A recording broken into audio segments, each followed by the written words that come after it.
سب سے پہلے آپ کو دکھاتے ہیں یہ report. This is about the world Braille day. یعنی وہ لوگ جو بینائی کی قوت سے محروم ہوں وہ بھی پڑھ لکھ سکتے ہیں اور کتابوں کا مطالعہ کر سکتے ہیں, دنیا کے بارے میں جان سکتے ہیں. اس کے لیے یقیناً بریل کا سہارا لیا جاتا ہے اور آج پوری دنیا میں ورلڈ بریل ڈے منایا جاتا ہے. Let's take a look at this report اور پھر اس کے بارے میں گفتگو بھی کرتے ہیں.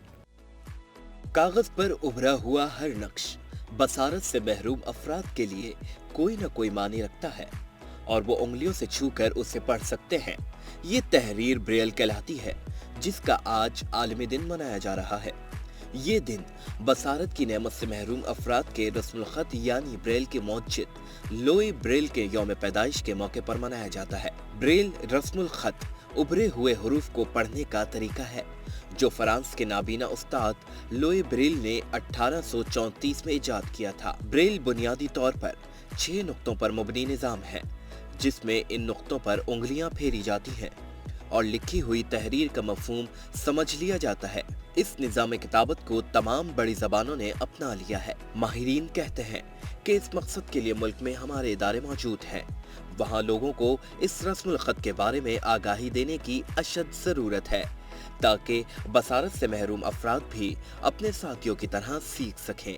سب سے پہلے آپ سے جاننا چاہوں گی BRFP یہ جو ایبریویشن ہے اس سوسائٹی کا نام مجھے بتائیے. جی ضرور Sita, thank you so much for having me. BRFP is an NGO that stands for blind resource foundation Pakistan and یہ ایک ادارہ ہے جو کہ ہماری سوسائٹی میں جو لوگ ویژولی چیلنجڈ ہیں یا جن کے ساتھ لو ویژن کے ایشوز ہیں ان کی ویلفیئر اور امپاورمنٹ کے لیے کام کر رہی ہے. زبردست. مجھے یہ بتائیں کہ ہم اکثر ارلی انٹرونشن کی بات کرتے ہیں ان لوگوں کے لیے جو ڈفرینٹلی ایبلڈ ہیں. بالکل. اگر کوئی قوت بینائی سے محروم ہے آپ اس بچے کے لیے کیا انٹرونشن سجیسٹ کریں گے, خصوصاً جب ہم بات کرتے ہیں اس کی بریل سیکھنے کی اور اس کی کتابوں کا مطالعہ کرنے کی, تو what resources are available?